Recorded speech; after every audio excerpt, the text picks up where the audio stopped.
Como esse racismo também existe também em relação aos palestinos. Imagina se fosse ao contrário. Se a gente tivesse... Isso eu acho que talvez seja muito bom as pessoas pensarem. A quantidade de crianças que morrem diariamente é uma média de 140 a 150 por dia. Tipo 6, 7 por hora. Crianças em Gaza. Como nós, estou falando nós como planeta, nós como seres humanos, nós como ideia de civilização, como é que a gente sabe que isso está acontecendo e acha que pode continuar a acontecer porque é Israel?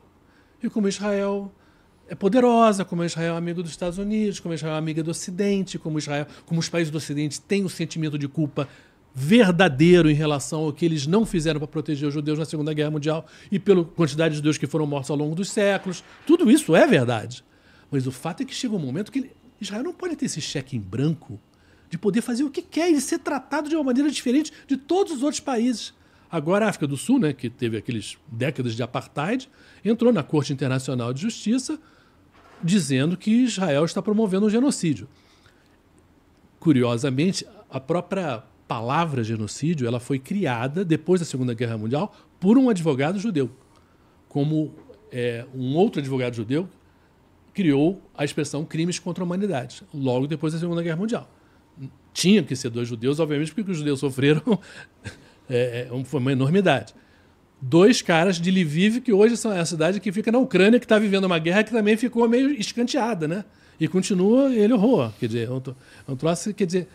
Agora, a morte de crianças, e isso a gente estava vendo a guerra da Ucrânia já com um horror, mas Israel já matou em um mês uma quantidade que em 2 anos de guerra da Ucrânia não matou de civis. Quer dizer, é muito rápido. Os bombardeios em Gaza, o nível de destruição do armamento israelense é muito, muito poderoso. Por isso que até a expressão existe uma guerra entre palestinos, entre Hamas e... Sim, mas, gente... Não há comparação. É que nem você ser um peso leve e lutar com um cara que é peso pesado. Sabe? É nítida a diferença de capacidade, de poderio militar, que é uma coisa que é chocante. Mas tem o argumento que o Hamas não quer conversar. Sim, sim. Não, eu acho que o Hamas é o fim da picada, gente. Eu acho que ir contra... o que o governo de Israel está fazendo não é porque você está defendendo o Hamas. O Hamas é indefensável. O problema é o seguinte, quem é que representa democracia? Quem é que representa justiça? Quem é que representa leis? É Israel, não é o Hamas. É que nem você... Sabe, você vai agora no Rio de Janeiro, por exemplo, que eu sou do Rio, você vai querer que a milícia se comporte que nem o governo do Estado? Não.